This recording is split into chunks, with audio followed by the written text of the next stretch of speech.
সুপ্রিয় শিক্ষার্থী বন্ধুরা, আর্টিকেল খুব সহজ জিনিস। আবার আর্টিকেল এর খুব কিছু ক্রিটিক্যাল ইউজ আছে, যার জন্য আর্টিকেল একদম সেকেন্ডারি থেকে শুরু করে বিসিএস পর্যন্ত সকল প্রতিযোগিতামূলক পরীক্ষা, সকল একাডেমিক পরীক্ষা থাকে বন্ধুরা। তো সেই আর্টিকেল নিয়ে আজকে কথা বলবো। বরিশাল বোর্ড 2019-এ যে আর্টিকেলটি এসেছিল এসএসসি পরীক্ষায়, সেটি আজকে সলভ করব, পাশাপাশি কিছু নিয়মগুলো বলবো। তো চলো বন্ধুরা, আমি আর্টিকেলটি করে দিচ্ছি নিয়ম সহ। আশা করি আর্টিকেল সম্পর্কে অনেক অজানা বিষয় বা অনেকগুলো বিষয় ক্লিয়ার হয়ে যাবে তোমাদের। তো চলো আর্টিকেলটি কিভাবে করতে হয় দেখে নিই আমরা। পাশাপাশি চ্যানেলটি সাবস্ক্রাইব করে রাখো, বেল বাটন প্রেস করে রাখো, নতুন ভিডিও দেওয়ার সাথে সাথে যাতে পেয়ে যাও। চলো আর্টিকেল করি। Mister bright is dash European. European প্রথমেই দেখতে হবে আর্টিকেলের শুরুতে সিঙ্গুলার নাকি প্লুরাল। যদি প্লুরাল হয় এবং ক্রসে না পড়ে, ক্রসের নিয়মে না পড়ে, তাহলে চোখ বন্ধ করে দিয়ে দিতে হবে। আর যদি সিঙ্গুলার হয় তখন কথা হলো একটি আছে পৃথিবীতে, না আরো অনেক আছে। যদি একটি থাকে তাহলে দি, আর যদি আরো অনেক থাকে তাহলে এন। এই তিনটি মূল বিষয় মাথায় রেখে আর্টিকেল করতে হবে। তাহলে mister bright is dash European. এই যে মিস্টার ব্রাইট যে ইউরোপিয়ান, এখানে ইজের পরে আছে, ক্রসের নিয়মে পড়ে নাই, তার মানে আর্টিকেল লাগবে। আর্টিকেল লাগলে কি আর্টিকেল দিব? ইউরোপিয়ান এটা সিঙ্গুলার না প্লুরাল? নিশ্চয়ই সিঙ্গুলার। সিঙ্গুলার হইলে আবার দেখতে হবে একটি আছে না আরো অনেক আছে।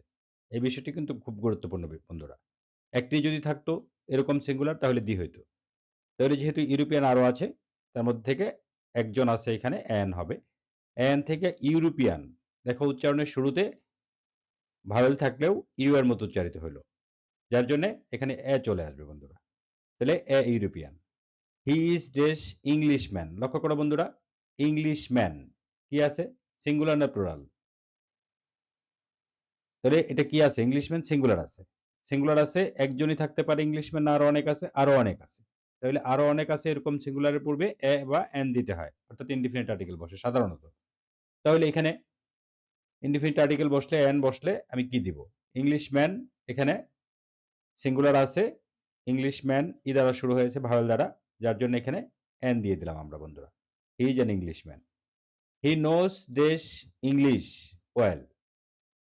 দেখো ইংলিশ, এখানে he knows dash English well.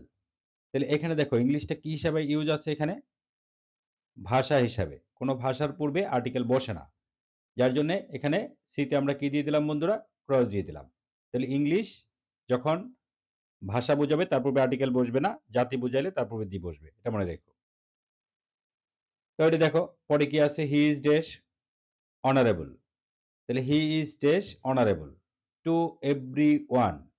তাহলে দেখো এখানে অনারেবল, হি ইজ, ইজের পরে আছে অনারেবল আছে, একটি অ্যাডজেক্টিভ আছে, এখানে আর্টিকেল লাগবে কি লাগবে না সেটা হলো প্রথম কথা। তাহলে হি ইজ ডেশ অনারেবল। তাহলে দেখো অ্যাডজেক্টিভ লাগবেই না, কারণ ইজের পরে আছে, পরে যদি একটা অ্যাডজেক্টিভ শুধু থাকে, পরে নাউন না থাকে, তাহলে এখানে আর্টিকেল দেওয়ার সুযোগ নাই বন্ধুরা। তাহলে কি দিব? এখানে অবশ্যই ক্রস দিয়ে দিব। তাহলে he is honourable to everyone though he is dash one eyed man. দেখো ওয়ান আইড ম্যান সিঙ্গুলার আছে, এখানে ক্রসে পড়ে নাই, যার জন্য আমরা আর্টিকেল দিব। আর্টিকেল দিলে ওয়ান আইড ম্যানের পূর্বে কি দিব? One eyed man.